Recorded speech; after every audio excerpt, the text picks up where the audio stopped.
Hi everyone, welcome to Nourishing Nutrition Kitchen with LJ. That's me, I'm LJ Amaral. This is my first episode. I'm super excited, and if you're watching this, first of all, thank you for being here. I am a registered dietitian who's also a board certified specialist in oncology nutrition, and I'm here to show you that cooking can be really easy and actually quite fun, and it doesn't require a lot of time nor effort to be healthy. And so with my background as a cancer dietitian, all of my recipes are going to be plant forward. I don't say plant-based because, first of all, I don't just put myself in that one little box, but also I think it allows for more of a perfectionistic ideal, which I try to shy away from. I think all we can do is try our best, and that means eating as many plants as we can and increasing our variety in colors. And so a lot of my dishes are going to be plant forward, where you can also add in a bunch of different meats or proteins or animal-based products, because I do think that they are a part of a healthy diet. And so today I wanted to get into a recipe that I thought would be really great. This is for anybody who's going through either cancer treatment, or they're trying to prevent their cancer from recurring, or prevent cancer in general, or if you are a cancer survivor, this is a great recipe for you. It is a chilled green bean salad with summer squash, heirloom tomatoes, and sliced almonds. And it's super simple. We're gonna make a little white wine Dijon vinaigrette to go on top. And I guarantee you that this is gonna take less than 30 minutes and we'll have a good time. So we've got our setup, got everything we need. Here we go. All right, so I've got all of my mise en place ready to go. I figure we'll just start by chopping up the summer squash, because that'll be super simple and easy. So I have two little organic summer squashes. My rule of thumb is if you're going to be eating the skin of a plant, then I buy organic.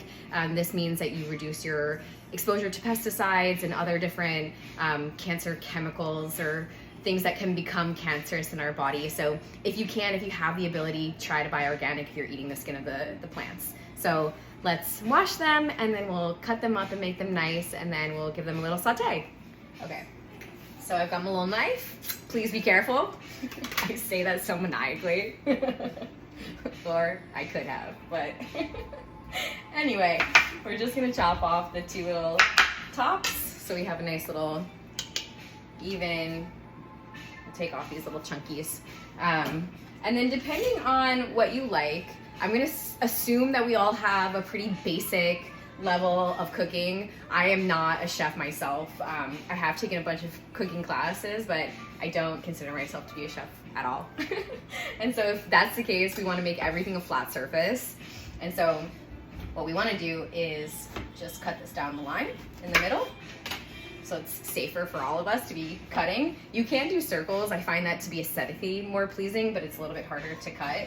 And then what we'll do here is just take our knife and just run through and make nice little chops. What I'm gonna do is just throw this in the pan, get it ready to go. It's fine with me that they're not all gonna be the same size, obviously, because as you go down, it becomes a little bit more dense.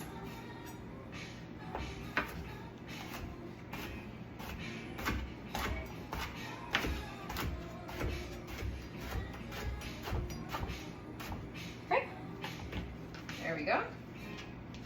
And then just for funsies, let's keep this one circular. We'll play with some textures here. That's also something that I tell patients if they are having taste changes or food's not tasting great. Sometimes if you just change the shape or the texture of foods, it can be a little bit more pleasing. If you're going through chemo or any cancer-directed treatment where your taste is off. Okay. Ooh, these are big. Should have seen the diameter of this one and known. Okay. So yeah, this is like, these are pretty big. I'm gonna cut these in half, just so that they cook evenly.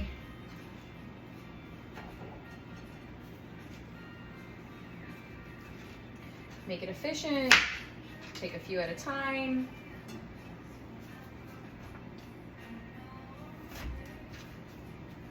All right. I don't know why I just did that. I cut the only one into quarters, but whatever. Okay. We're getting fancy. Okay. Now we have a very overcrowded pan, which is not great for cooking, let me tell you. First of all, it leads to things being uneven. And second, it's just not a great situation. So I'm actually gonna take half of these out so we're not overcrowding. And that way, everything has a chance to cook evenly and brown pretty nicely. I'm gonna take the bigger chunks out and leave those for later.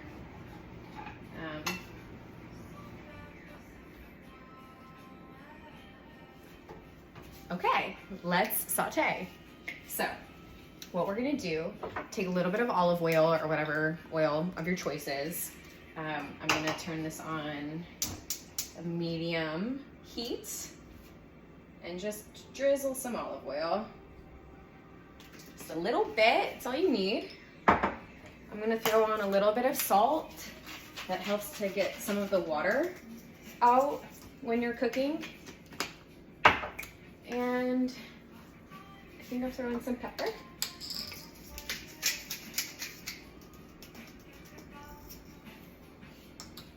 Alrighty. And while that's starting to heat up, what we're gonna do over here on this burner is boil this water so that we can blanch our green beans. I'm gonna throw some salt in the water. Despite what people think, I know it's kind of like controversial. Some people say that salt doesn't do anything for water to boil faster. Other people say that it does. I think it does, and it makes your food taste better. However, if you are on a salt restriction, or maybe you have a lot of edema, you're holding on to a lot of water, you might want to avoid excessive salt, especially from a salt shaker, just because it's a lot more than we get, rather than if it's like a little pinch. So, this is gonna be nice and hot. Now that we've got a little sizzling, I've got just a wooden spoon, and we're just going to play around with it a little bit, but really just let it sit. Okay, so while that's going on, let's wash our green beans. Perfect for summer. I did already trim the green beans as well, and that means I just took off the ends and kind of made them a nice, pretty shape. I'm gonna put this in a bowl for later. Okay. So I'm just putting our extra squash away. I'm going to quickly wash this cutting board. I am a huge fan of cleaning as you go, otherwise it becomes this huge mess at the end, and I think that's a huge barrier for a lot of people when they cook, because they don't want to end up cleaning for 2 hours after they cook, which I totally understand. So let's try to be efficient. And speaking of efficiency, while other things are going on, we've got a lot going on, right? So we've got our squash on medium-high heat that doesn't really need to be touched. It's looking good. We've got our water that's boiling. Now let's take our little heirloom. Ooh. I'm still gonna eat that. My floors are clean. I don't know about you guys. Anyway, so good. Let's take our little heirloom tomatoes. Oh, dang. One for me. Let's wash them and cut them up and get them ready to go.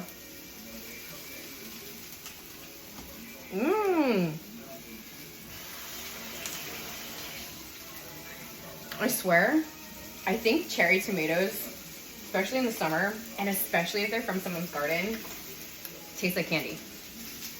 I mean, they are a fruit, and I think most fruits taste like candy, but okay.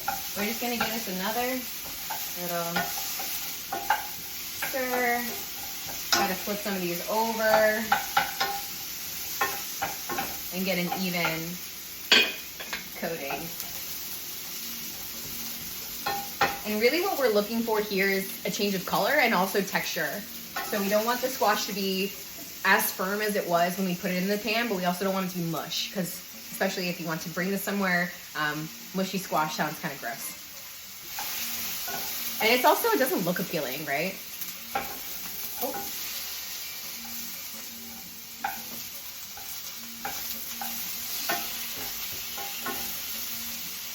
Okay, so for our tomatoes, we're gonna need a serrated knife, meaning it has these little edges, and that makes it easier for us to chop the tomatoes. Otherwise, they would kind of just flop out. So I'm just going to take a serrated knife and just make them in half, break them in half, or cut them in half. I swear I can speak English. Anywho. All right. I love using heirloom tomatoes just for the color. You can use any kind of cherry tomato, but I figured it would be nice to have a little bit of the rainbow in this dish, because that's really what cancer prevention is all about. It's trying to eat as many colors as you can. Each color represents a different phytonutrient or different phytonutrients, and each provide different cancer fighting properties to them. So I'm just taking like a handful, seeing what happens. Our water is still not boiling yet. Our squash is still looking good.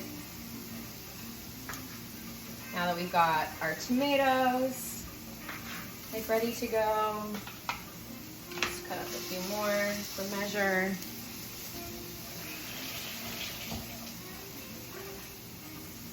And okay.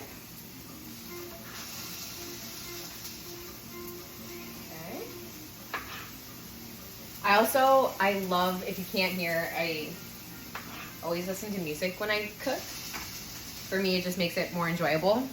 And so if you are struggling to motivate yourself to cook at home and often, try to make it as enjoyable as you can.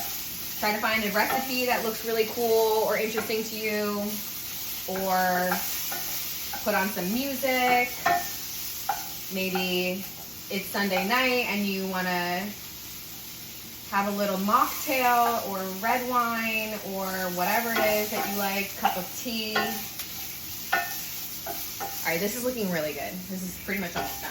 I'm gonna lower the heat even more because we're not all on the same page. So, because this is pretty much cooked through. Let's show you. So this is the kind of coloring that we're looking for.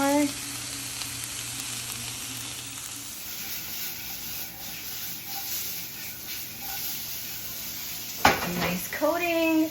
All right, while we wait, let's make our champagne vinaigrette. Okay, so what I'm gonna do is I'm gonna just throw it in my NutriBullet so that everything blends, and I can keep it in the same container because I'm lazy. All right, so we're gonna take olive oil, 1/4 cup. This is not the greatest angle, but 1/4 cup.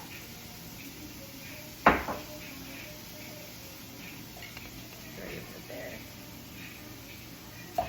1/4 cup of olive oil.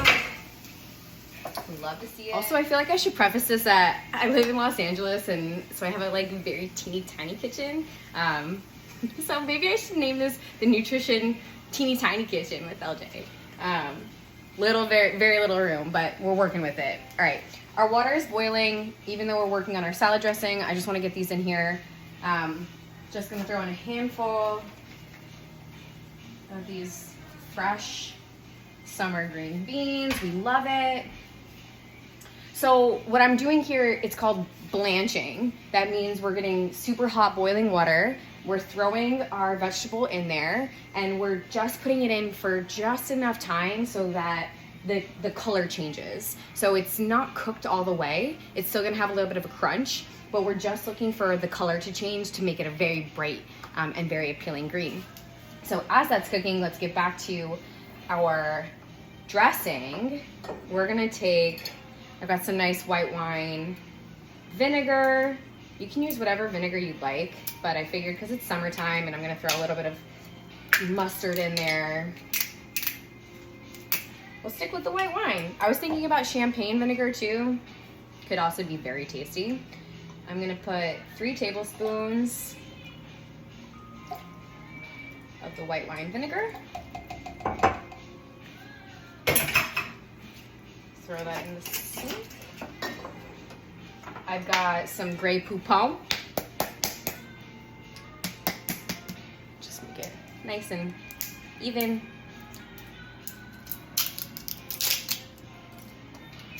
Okay, just taking 1 teaspoon of this. Nice and generous heap. I love mustard. I know it's like one of those things where not a lot of people are into it, but yeah. I've got some pepper. I'll just crack in a little bit for taste. I've got some salt.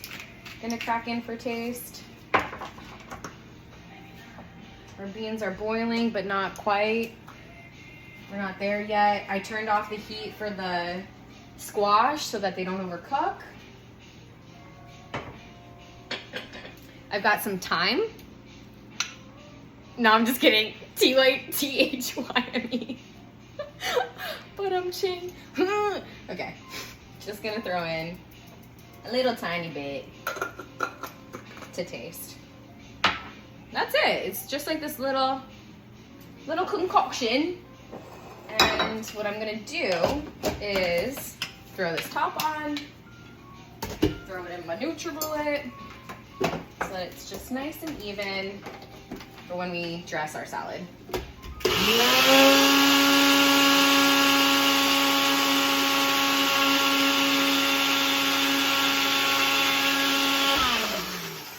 Okay, that's pretty much it. Okay, our green beans are moving and grooving. We're making moves, guys. So this is how it looks. Yeah.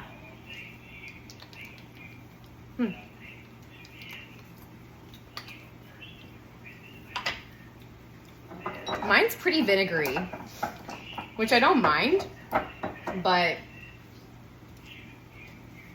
I want it to be less. Okay, now that I can open my olive oil, I'm just gonna throw in a little bit, extra splash, just to even that out, because the mustard is also kind of like a little bit acidic in my opinion. Throw a little bit more salt for funsies. And then basically by the time this is done, our green beans are gonna be done.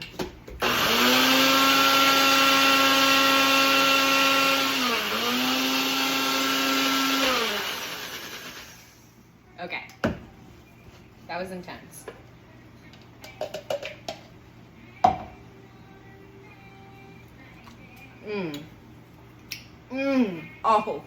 Oh, yeah, that's good. Okay. Now, what we're gonna do, we're just gonna get all of our stuff together and let's plate. This is what we're looking for in terms of the color with the green beans. Nice and bright, still firm when you put it next to a spoon, on a spoon. Take our beans, just strain them, nice and easy. Step 1, we've got our base, the green beans. Step 2, we've got our summer squash. Step 3, pretty tomatoes. And the last thing, I'm just gonna take some slivered almonds for some nice protein and some trace minerals. Look at that.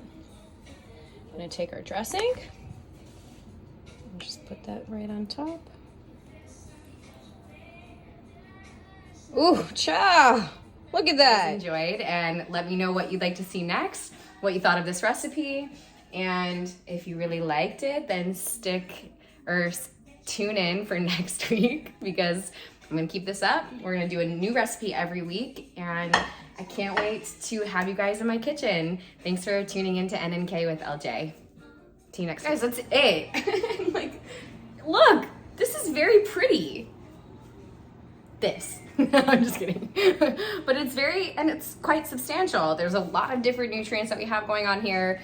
This is really delicious, really easy for summer. You can bring it to a barbecue. You can have it as a side dish. You can make it the main star if you wanted to, and then just add whatever protein you'd like. But that's it. Okay, moment we've all been waiting for, moment of truth. Is it actually tasty? Bruh, is it tasty? Oh my God. Gotta get a little of everything in there, in each bite. You know what I'm saying? Like, get a little bit of the almond, the green bean, get the tomato. Okay. The perfect bite is hard to get, let me tell you. But when you get it,